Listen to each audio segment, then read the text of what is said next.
चलिए शुरू करने जा रहे हैं त्रिपक्षीय संघर्ष, जिसमें पाल, प्रतिहार और राष्ट्रकूट के बारे में पढ़ेंगे।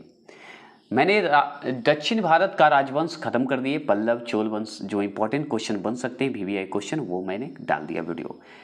कुछ लोग कमेंट किए हैं मॉडर्न हिस्ट्री पूरा नहीं हुआ है, तो मॉडर्न हिस्ट्री मुझे पता है कि पूरा नहीं हुआ है, लेकिन इस बुक में जो दिया हुआ था मैंने करवा दिया है।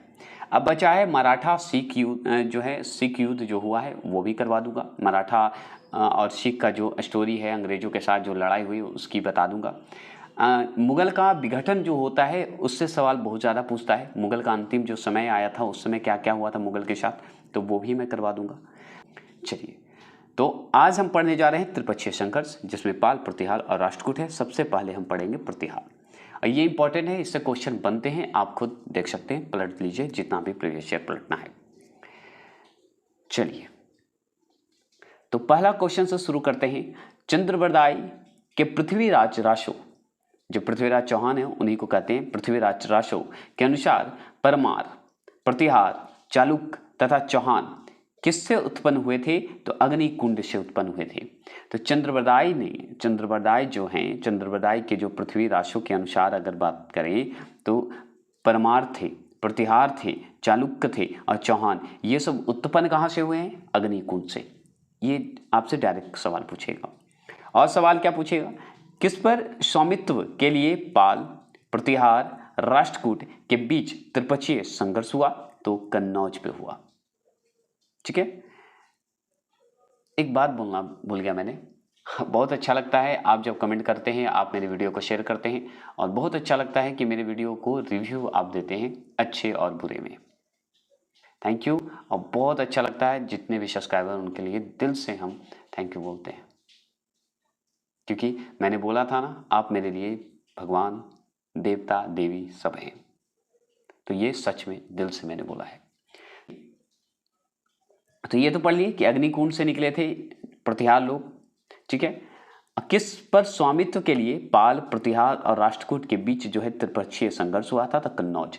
कन्नौज जो है उस समय का जो है बहुत ही इंपॉर्टेंट माना जाता है, और कन्नौज के लिए ही पाल, प्रतिहार और राष्ट्रकूट तीनों लड़ रहे थे, और उसी के लिए कन्नौज को जीतने के लिए ही उसी संघर्ष को कहते हैं त्रिपक्षीय संघर्ष। कन्नौज को जीतने के लिए ही पाल, प्रतिहार और राष्ट्रकूट तीनों जो है युद्ध में लगे हुए थे, जीतने में लगे हुए थे कि हमको कन्नौज चाहिए तो चाहिए। और कन्नौज कोई रानी नहीं थी, लेकिन वहाँ पे व्यापार का जो क्षेत्र था बहुत ही इंपॉर्टेंट था, है ना। तो इसलिए ये तीनों जो राजा थे, ये तीनों जो वंश थे, ये तीनों चाहते थे कि हम कन्नौज को जीतें। ऐसी जो जीतने की होड़ में जो होता है, उसमें जो संघर्ष होते हैं उसी को त्रिपक्षीय संघर्ष कहते हैं, और इसीलिए वीवीआई क्वेश्चन बनने की संभावना होती है। समझ गए? को जीतने के लिए ये संघर्ष हो रहा था, क्योंकि बहुत ही उपयोगी था वहाँ पे। वहाँ से व्यापार करना आसान होता था। व्यापार के मामले में, उद्यान के मामले में, हर क्षेत्र के मामले में कन्नौज जो है उस समय बहुत ही इंपॉर्टेंट था। अग्निकुल के राजपूतों में सर्वाधिक प्रसिद्ध राजवंश कौन था? तो प्रतिहार था। तो ये सवाल आपसे पूछेगा कि अग्निकुल के राजपूतों में सर्वाधिक प्रसिद्ध अगर राजवंश की बात करें तो प्रतिहार थे। ये सब राजपूत हैं, ये ध्यान रखिएगा। ठीक है, त्रिपक्षीय संघर्ष की पहल किसने की? तो वत्स राज ने। तो त्रिपक्षीय संघर्ष की शुरुआत करने वाला व्यक्ति अगर आपसे पूछे, पहल करने का मतलब शुरुआत किया, सोचा, तो कौन? तो वत्स राज थे, प्रतिहार के थे। कौन थे? वत्स राज थे। तो त्रिपक्षीय संघर्ष की पहल किसने की? तो वत्स राज, जो कि प्रतिहार से संबंधित हैं। ठीक है, प्रतिहार राज्य के वंशज हैं। त्रिपक्षीय संघर्ष का आरंभ जो है किस सदी में हुआ? तो 8वीं सदी ईस्वी में हो गया। तो 8वीं सदी का मतलब 700 के लमसम हुआ होगा, है ना। तो 8वीं सदी के समय जो है त्रिपक्षीय संघर्ष जो है शुरू हो गया, और त्रिपक्षीय संघर्ष की शुरुआत करने वाले व्यक्ति का नाम वत्स राज है, ये जरूर याद रखेंगे। त्रिपक्षीय संघर्ष का आरंभ जो है और अंत किस वंश ने किया? तो प्रतिहार ने ही किया। देखिए, शुरुआत भी किया था वत्सराज, जो कि प्रतिहार वंश के हैं, वो शुरू भी किए, और अंत भी करने वाले राजवंश जो हैं त्रिपक्षीय संघर्ष को, वो किए थे प्रतिहार ही। तो ये हमेशा सवाल ऐसे पूछेगा कि त्रिपक्षीय संघर्ष का आरंभ और अंत करने वाले राजवंश जो हैं प्रतिहार हैं। गुज्जर प्रतिहार वंश का संस्थापक कौन था? तो नागभट्ट प्रथम थे। तो गुज्जर और प्रतिहार वंश का संस्थापक अगर आपसे पूछे तो नागभट्ट प्रथम थे। इस बात पे बात बोलना था मुझे कि एक कमेंट किए थे मेरे दोस्त कहिए, भाई कहिए, मेरे जो कह सकते हैं स्टूडेंट कहिए, वो कमेंट किए थे कि जैसे एक गांधी जी का मैंने वीडियो बनाया है, उसमें गांधी जी ने टिप्पणी, मतलब गांधी जी का एक स्लोगन था ना कि जब तक मैं जिंदा हूँ तब तक मैं बंटवारा नहीं होने दूंगा। तो उस पर मैंने एक छोटी सी ऐसी उनकी बातों पर टिप्पणी किया था कि जिंदा थे इसलिए बंटवारा नहीं हो रहा था, इसलिए आपको मार दिया गया, इसलिए बंटवारा हो गए। तो एक भाई उसी में से टिप्पणी किए, बोले कि सर आपको हिस्ट्री पढ़ लेनी चाहिए, क्योंकि जिंदा थे तभी भारत पाकिस्तान अलग हुआ। तो मैंने सिर्फ उनकी स्लोगन पे टिप्पणी किया था, मुझे तो पता ही है कि 48 में उनकी मृत्यु हुई है गांधी जी का, है ना, लेकिन मैंने ऐसे टिप्पणी किया था। इस चीज को सीरियस आप लोग ना ले, आप थोड़ी बात को समझिएगा। बस उनकी डायलॉग का मैंने सिर्फ रिप्लाई दिया था। अब एक तरह से मरे तभी तो, नहीं तो जिंदा रहते तो कोशिश तो करते ही, अलग होने के बाद भी कोशिश करते कि मिल जाए। ठीक है, तो ये था मतलब मेरा, ये थोड़ा सा ध्यान दीजिएगा मेरी बातों को। चलिए, अच्छा लगा कि आप रिप्लाई दिए, मतलब मेरा वीडियो को ध्यान से सुने, थैंक यू। उनको भी करना चाहते हैं जो ऐसे रिप्लाई दिए। चलिए अब छोड़िए, अब थोड़ा फास्ट खत्म करते हैं ना। गुज्जर प्रतिहार वंश का संस्थापक कौन था? तो नागभट्ट प्रथम थे। तो गुज्जर प्रतिहार वंश का संस्थापक अगर आपसे पूछे तो नागभट्ट को बताइएगा। और वत्सराज गद्दी पर कब बैठे? तो 8वीं शताब्दी में बैठे थे, जो कि लमसम कितना 785 ईस्वी माना जाता है। तो वत्सराज जो हैं गद्दी पर कब बैठे? तो 785 में बैठे, मतलब 8वीं सदी के लमसम में बैठे थे, जो कि ऊपर देखिए 8वीं सदी ईस्वी में। इस चीज को ध्यान रखिएगा, ये क्वेश्चन आपसे बहुत ज्यादा पूछेगा। देखिए ये तो आप जान गए कि गद्दी पर कब बैठे, तो ये जरूरी नहीं कि क्वेश्चन पूछेगा, लेकिन ये क्वेश्चन पूछेगा। क्या पूछेगा? गुज्जर प्रतिहार जो है वंश के संस्थापक कौन थे? तो नागभट्ट प्रथम है, क्योंकि पूछेगा, क्योंकि जो प्रतिहार हैं, प्रतिहार सिर्फ नहीं थे, गुज्जर प्रतिहार भी बोला जाता था इनको। तो गुज्जर प्रतिहार वंश के संस्थापक अगर आपसे पूछेगा तो नागभट्ट प्रथम को बोलिएगा। ठीक है, वत्सराज जो थे प्रतिहार वंश के जो है शासक थे। शुरुआत कौन किया था त्रिपक्षीय संघर्ष? इसलिए वत्सराज फेमस है, क्योंकि वत्सराज जो है त्रिपक्षीय संघर्ष का शुरुआत किए थे। ठीक है, ये सवाल पूछेगा। ठीक है, आगे है पाल नरेश धर्मपाल को किसने पराजित किया? तो वत्सराज ही पराजित किए थे। तो पाल वंश के एक नरेश हैं धर्मपाल जी। धर्मपाल को हराने वाले व्यक्ति का नाम कौन है? तो वत्सराज हैं, जो कि प्रतिहार गुज्जर प्रतिहार के शासक थे। ये दिमाग में छाप लीजिए, और डायरेक्ट क्वेश्चन पूछता है। अब नागभट्ट द्वितीय, प्रथम ने तो संस्थापक हैं, है ना, नागभट्ट जो प्रथम है वो संस्थापक है किसके? गुज्जर प्रतिहार के। लेकिन नागभट्ट द्वितीय किसका पुत्र था? तो वत्सराज का पुत्र था। तो आपसे पूछेगा कि नागभट्ट द्वितीय जो है किसके पुत्र थे? तो वत्सराज के पुत्र थे नागभट्ट द्वितीय। मुंगेर के समीप धर्मपाल को किसने पराजित किया? तो नागभट्ट द्वितीय ने ही पराजित किया था। अब देखिए, पाल नरेश धर्मपाल को किसने पराजित किया? वत्सराज। अब वत्सराज के बेटा नागभट्ट द्वितीय ने भी क्या किया? मुंगेर के पास समीप में धर्मपाल को भी पराजित कर दिया, मतलब बाप तो किया ही, बेटा भी कर दिया पराजित। प्रतिहार गुज्जर प्रतिहार का जो नागभट्ट द्वितीय शासक था वो भी पराजित किया था धर्मपाल को। कहाँ पे? मुंगेर के पास। समझ में आ रहा है? समझ में आ रहा है तो प्लीज कमेंट करिएगा, अच्छा लगता है। प्रतिहार वंश का सर्वाधिक प्रतापी एवं महान शासक जो है कौन हुआ? तो मिहिर भोज हुआ। तो आपसे ये भी सवाल पूछ सकता है, संभावित है कि ये पूछेगा कि प्रतिहार वंश का सर्वाधिक प्रतापी और महान शासक किसे माना जाता है प्रतिहार वंश में? तो मिहिर भोज को माना जाता है। तो किसे? मिहिर भोज को माना जाता है। आपसे पूछेगा मिहिर भोज को किसने पराजित जो है होना पड़ा, मतलब किससे पराजित होना पड़ा या कौन पराजित किया, यही सवाल है। थोड़ा सा इसमें मैंने पढ़ लिया पहले, है ना। तो मिहिर भोज को किससे पराजित होना पड़ गया? तो पाल नरेश धर्मपाल एवं राष्ट्रकूट नरेश ध्रुव से पराजित होना पड़ गया। अब देखिए, धर्मपाल को वत्सराज नागभट्ट दोनों हरा दिया, ठीक है, जो पाल वंश का था धर्मपाल।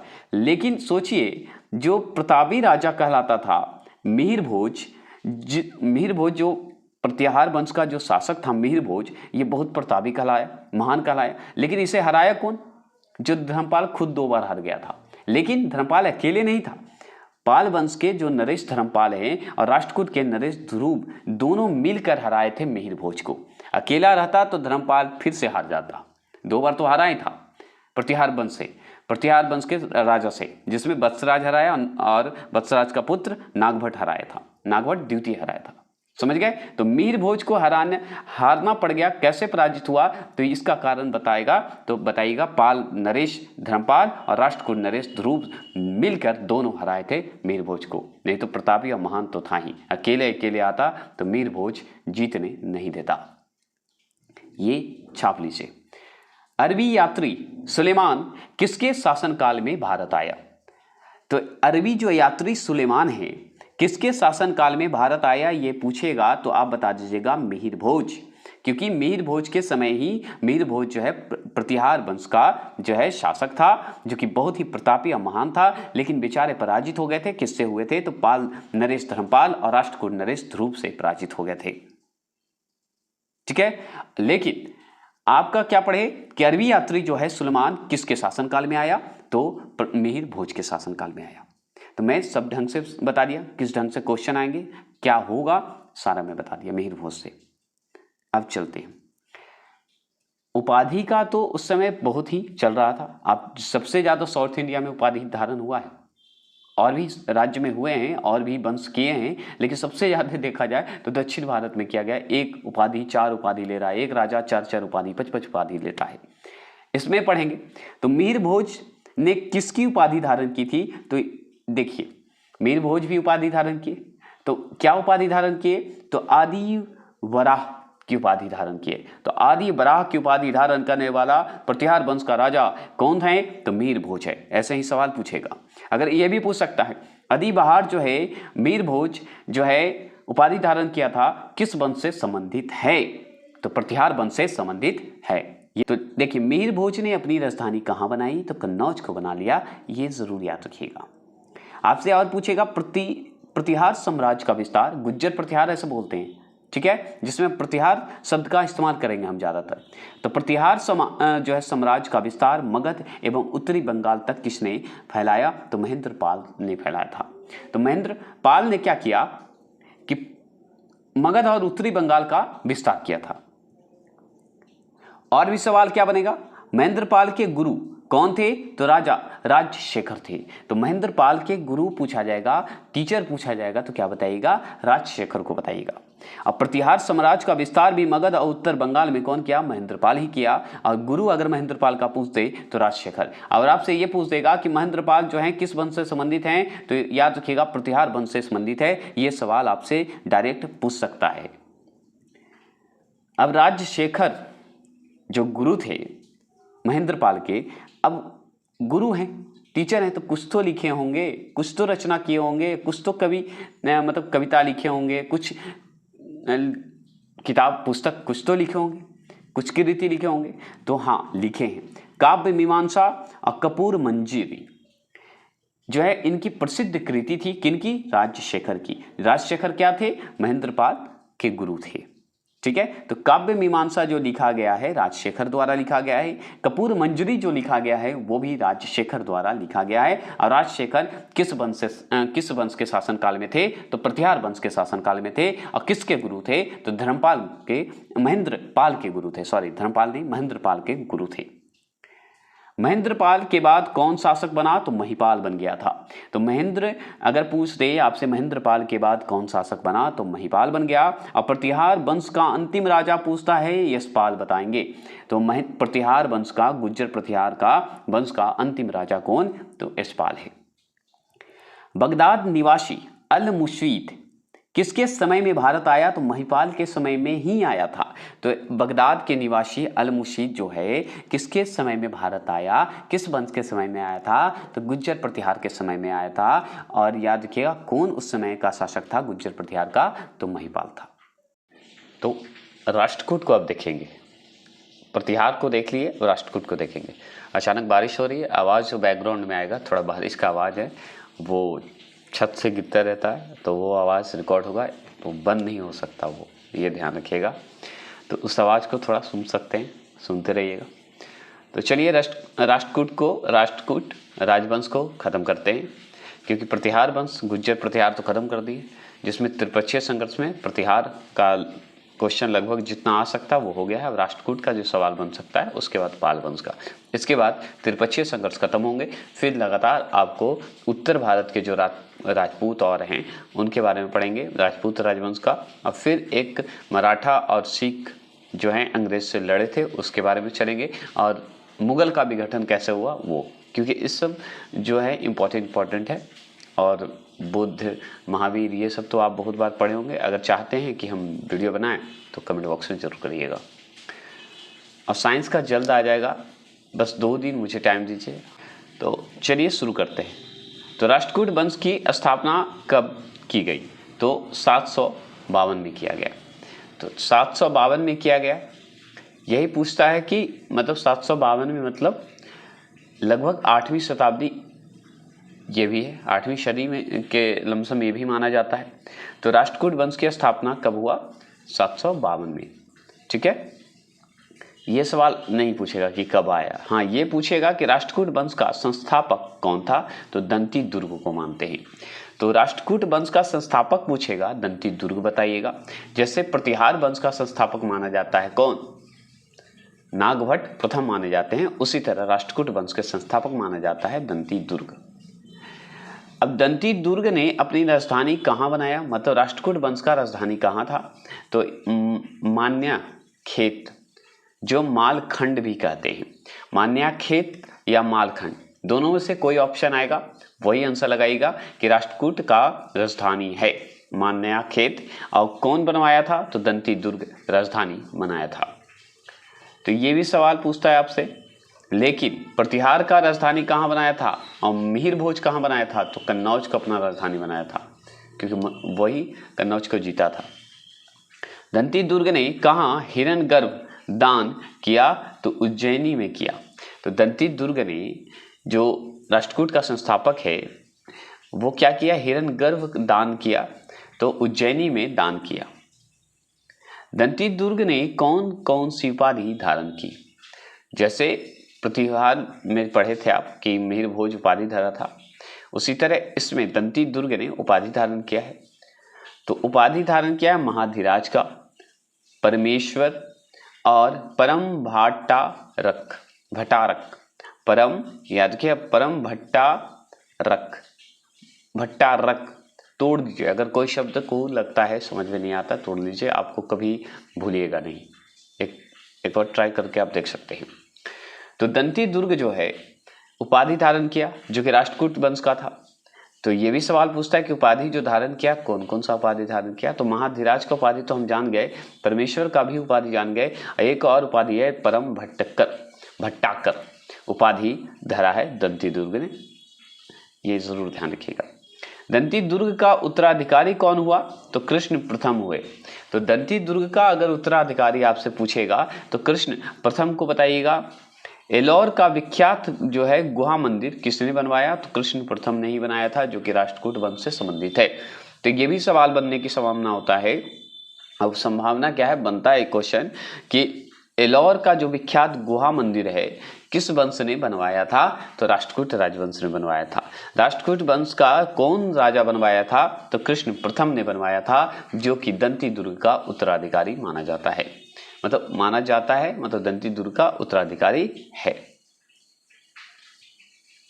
ध्रुव ने कन्नौज पर अधिकार करने हेतु किसको पराजित किया? तो आप जानते हैं वस्त्र राज को एवं धर्मपाल को, दोनों को पराजित कर दिया था।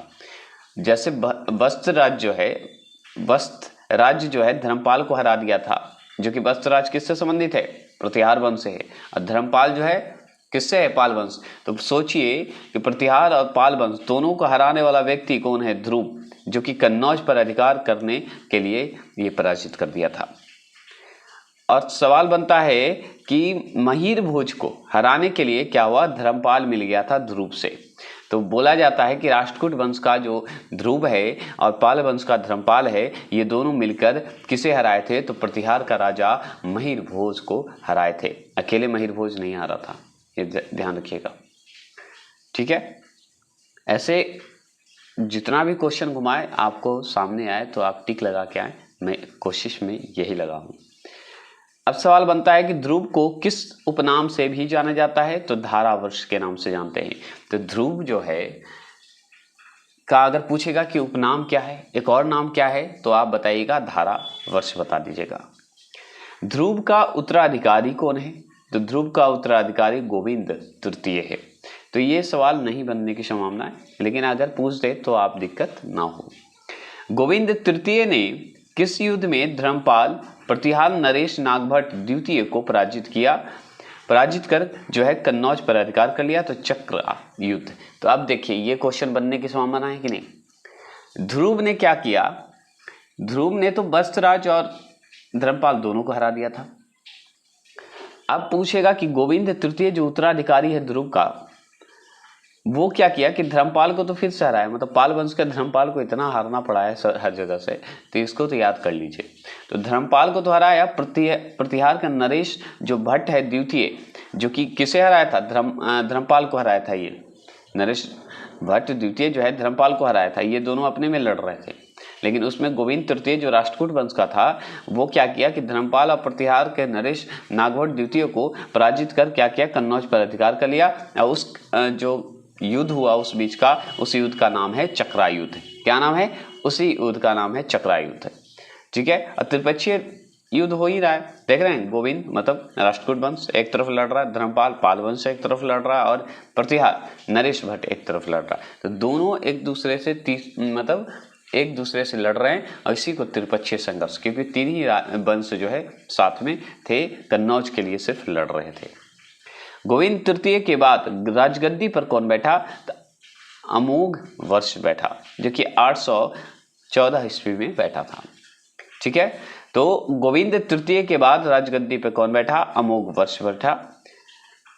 और भी सवाल क्या बन सकता है, तो सुन लीजिए। राष्ट्रकूट काल में राष्ट्र जो है, प्रांत जिसे कहते हैं, का प्रधान कहलाता जो था, उसे क्या कहते थे, राष्ट्रपति कहते थे।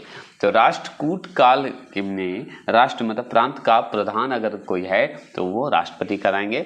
ये किसमें है, राष्ट्रपति कहलाएंगे राष्ट्रकूट राजवंश में।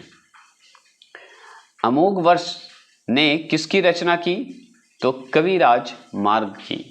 ठीक है, अमोघ वर्ष ने किसकी रचना की थी, तो कविराज मार्ग की जो है रचना की थी।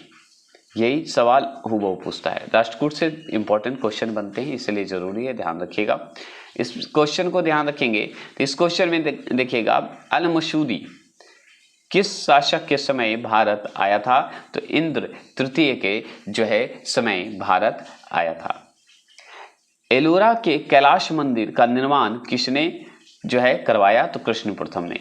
तो याद रखिएगा, एलोरा का कैलाश मंदिर हो या एलोर का जो गुहा मंदिर हो, ठीक है, ये दोनों जो करवाया था, कौन करवाया था, कृष्ण प्रथम ने स्थापना करवाया था। गुहा मंदिर आएगा या कैलाश मंदिर की बात होगी तो किस वंश ने करवाया, तो राष्ट्रकूट वंश ने करवाया। और राष्ट्रकूट वंश का कौन सा राजा करवाया, तो कृष्ण प्रथम ने करवाया। कृष्ण प्रथम याद रखिएगा, ये आपसे सवाल पूछता है। तो एलोरा हो या एल्लौर एक ही है, याद रखिएगा। तो एल्लौर या एलोरा, एल्लौर क्या विख्यात मंदिर की बात करें, गुहा मंदिर का, तो यही कृष्ण प्रथम करेगा। एलोरा का कैलाश मंदिर की बात करेगा तो कृष्ण प्रथम। एलोरा या एलोरा एक ही है, ये ध्यान रखिएगा दोनों में। अब अल मसूदी ने तत्कालीन भारत का सर्वश्रेष्ठ शासक किसे कहा है, तो इंद्र तृतीय को कहा है। तो अगर आपसे पूछे कि अल-मुशीद जो है भारत का सर्वश्रेष्ठ शासक किसे कहा है राष्ट्रकूट वंश में, तो याद रखिएगा इंद्र तृतीय को कहा है। अगर आपसे पूछे राष्ट्रकूट वंश का अंतिम महान शासक कौन था, तो कृष्ण तृतीय था। तो कृष्ण तृतीय क्या था, अंतिम शासक था। अब अंतिम शासक था तो ये तो आप जान गए। कन्नड़ भाषा के कवि पोन्ना, ठीक है, पोन्नन बोलते हैं इसे, पोन्ना, ठीक है, पोन्नन किसके दरबार में रहते थे, तो कृष्ण तृतीय के दरबार में रहते थे। तो आप देखिए कृष्ण प्रथम और तृतीय में थोड़ा सा सीख लीजिए। प्रथम में क्या है कि एलोरा का गुहा मंदिर हो या एलोरा का कैलाश मंदिर हो, बनाने वाला कृष्ण प्रथम है। लेकिन कन्नड़ भाषा में कवि पोन किसके दरबार में रहते थे? तो कृष्ण तृतीय के दरबार में रहते थे। तो इससे ज्यादा नहीं था, अंतिम शासक था कृष्ण तृतीय। ठीक है, जो इंपॉर्टेंट था सारा मैं बता रहा हूँ, प्लीज ध्यान से सिर्फ सुन लेंगे। किस राजवंश का काल जो है कन्नड़ साहित्य के उत्पत्ति का काल माना जाता है? तो हम जानते हैं राष्ट्रकूट वंश को कहा जाता है। और याद रखिएगा, कन्नड़ भाषा के कवि पोन्न जो थे वो थे कृष्ण तृतीय के दरबार में। तो समझिए, कन्नड़ भाषा के साहित्य की उत्पत्ति की अगर काल पूछा जाए तो आप राष्ट्रकूट वंश बता दीजिएगा। तंजावुर, देखिए तंजावुर में विजय स्तंभ किसने बनवाया? तो कृष्ण प्रथम ने बनवाया। तो 3 चीज याद रखिएगा कृष्ण प्रथम के बारे में। क्या याद रखिएगा? तंजावुर में विजय स्तंभ किसने बनवाया? तो कृष्ण तृतीय ने बनाया। कृष्ण प्रथम है, सॉरी दिमाग से स्किप कर गया। तंजावुर में विजय स्तंभ की बात करेगा तो कृष्ण प्रथम बताइएगा। कृष्ण प्रथम ने और भी जो है कैलाश मंदिर बनवाए, गुहा मंदिर बनवाए। तो ये सब जो है कौन बनवाया है? कृष्ण प्रथम बनवाया है। तो कृष्ण प्रथम की भूमिका बहुत ज्यादा रहा है। अब कृष्ण तृतीय ने किसे पराजित कर कांची तंजापुर पर अधिकार कर लिया? तो चोलों को हराकर ये अधिकार कर लिया था। तो चोल में हम थोड़ा सा पढ़े थे कृष्ण तृतीय का, राष्ट्रकूट वंश का, है ना। तो ये हराया था। तो कांची और तंजावुर पर अधिकार कर लिया था कृष्ण तृतीय ने चोलों को हराकर, ये भी याद रखेंगे। अब एलोरा का गुफा का निर्माण जो है कराया था कौन? राष्ट्रकूट ने। ठीक है, तो आप समझ जाइए, जब एलोरा में गुहा मंदिर हो, कैलाश मंदिर हो, तो एलोरा गुहा मंदिर में तो गुफा ही हुआ। तो एलोरा का गुफा का निर्माण भी राष्ट्रकूट वंश में हुआ है, ये याद रखिएगा। अब किस राष्ट्रकूट शासक ने रामेश्वरम में विजय स्तंभ एवं देवालय की स्थापना की? तो कृष्ण तृतीय ने किया था। तो कृष्ण तृतीय ने भी स्थापना किया। तो अगर आपसे पूछेगा तो रामेश्वरम विजय स्तंभ देवालय, रामेश्वरम में विजय स्तंभ जो है या देवालय कहते हैं, उसकी स्थापना कराने वाला कृष्ण तृतीय था, राष्ट्रकूट वंश से था। तो कृष्ण प्रथम और कृष्ण तृतीय दो जो ऐसे व्यक्ति थे, दो ऐसे शासक थे जो कि निर्माण पे ज्यादा ध्यान दिए थे। नहीं तो ध्रुव बेचारा लड़ने में ही रह गया था, दंती दुर्ग भी लड़ने में रह गए, है ना। एलोरा में गुफाओं एवं शैलकृति मंदिर का संबंध जो है हिंदू, बौद्ध और जैन तीनों से था। तो आपसे पूछेगा एलोरा में जो गुफा है या शैलकृति हुआ है उसमें किसका संबंध है? तो हिंदुओं का है, बौद्धों का है और जैनों का है, तीनों का संबंध है। ये सवाल आपसे पूछा हुआ है एग्जाम में, है ना। रावण का खाई देशावतार कैलाश गुफा मंदिर कहाँ मिलता है? एलोरा में ही मिलता है। तो आपसे पूछेगा कि रावण का खाई देशावतार और कैलाश गुफा मंदिर कहाँ मिलता है? तो एलोरा में ही मिलता है। और ये सब जो है राष्ट्रकूट जो है वंश में बनाए गए हैं। एलोरा जो गुफा है, गुफाओं का सर्वप्रथम उल्लेख किस फ्रांसीसी यात्री ने किया था? तो थेविनेट ने किया था। किसने किया? थेविनेट ने किया था। आपसे ये पूछेगा कि 12वीं सदी के राष्ट्रकूट वंश के 5 शिलालेख किस राज्य में है? तो कर्नाटक राज्य में है। ये मिलेगा आपको 12वीं सदी में। अगर आप देखें 12वीं सदी की बात अगर करते हैं तो उसमें राष्ट्रकूट वंश के 5 शिलालेख आपको कर्नाटक में मिलेगा। ये आप जान लीजिए, जाइए मिलेगा आपको। किस गुफा में त्रिमूर्ति जैसे ब्रह्म, विष्णु, महादेव मतलब शंकर की बात हो रही है, स्थापित है? तो एलिफेंट में। तो आपसे पूछा है कौन सी ऐसी गुफा है जिसमें त्रिमूर्ति ब्रह्मा, विष्णु और महेश की मूर्ति स्थापित है? तो एलिफेंट में स्थापित है। ठीक है, एलिफेंट गुफा में। राष्ट्रकूटों को किसके थोड़ा ध्यान रखेंगे। राष्ट्रकूटों को किसके द्वारा उखाड़ फेंका गया, मतलब एकदम उसे समाप्त कर दिया गया? तो तैलपत द्वितीय कौन था? चालुक्य। कल्याणी के चालुक्य ने क्या किया था? राष्ट्रकूटों को उखाड़ फेंका था। सोचिए, तैलपत द्वितीय ने जो है राष्ट्रकूटों को एकदम बर्बाद करके रख दिया। तो ये सवाल पूछता है। और तैलपति द्वितीय किसकी चर्चा है? किसके संस्थापक है तैलपति द्वितीय? कल्याणी के चालुक्य, जो कि आप पढ़े होंगे साउथ इंडिया में। तो समझ गए तो एलिफेंट हो, एलोरा है, ये सब राष्ट्रकूट वंश से संबंधित है।